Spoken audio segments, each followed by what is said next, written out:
بنام خدائے رحمان و رحیم۔ اور یہودی کہتے ہیں ہمیں تو جہنم کی آگ گنتی کے چند دنوں کے علاوہ چھو نہیں سکتی۔ اے رسول کہہ دیجئے کیا تم نے اللہ سے کوئی عہد لے رکھا ہے کہ اللہ اپنے عہد کے خلاف ہرگز نہیں کرے گا،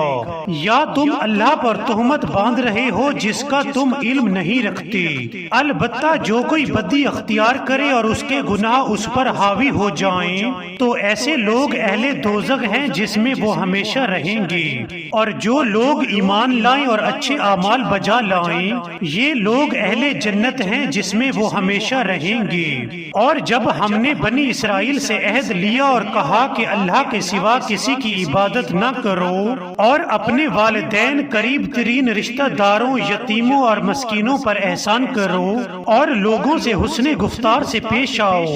اور نماز قائم کرو اور زکوٰۃ ادا کرو، پھر چند افراد کے سوا تم سب برگزشتہ ہو گئے اور تم لوگ روح گردانی کرنے والے ہو۔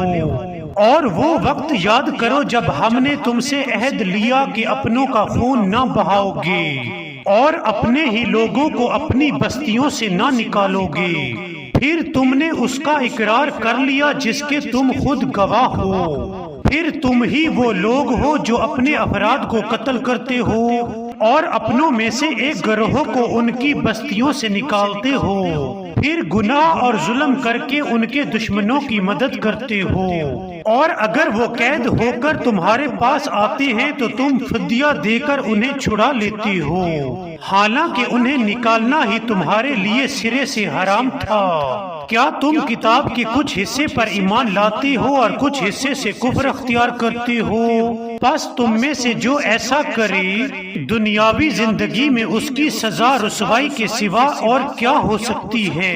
اور آخرت میں ایسے لوگ سخت ترین عذاب کی طرف لوٹائے جائیں گے، اور اللہ تمہارے اعمال سے بے خبر نہیں ہے۔ یہی وہ لوگ ہیں جنہوں نے آخرت کے بدلے میں دنیاوی زندگی خرید لی ہے، پس ان کے عذاب میں کوئی تخفیف نہ ہوگی اور نہ ہی ان کی مدد کی جائے گی۔ بس ان کے عذاب میں کوئی تخفیف نہ ہوگی اور نہ ہی ان کی مدد کی جائے گی۔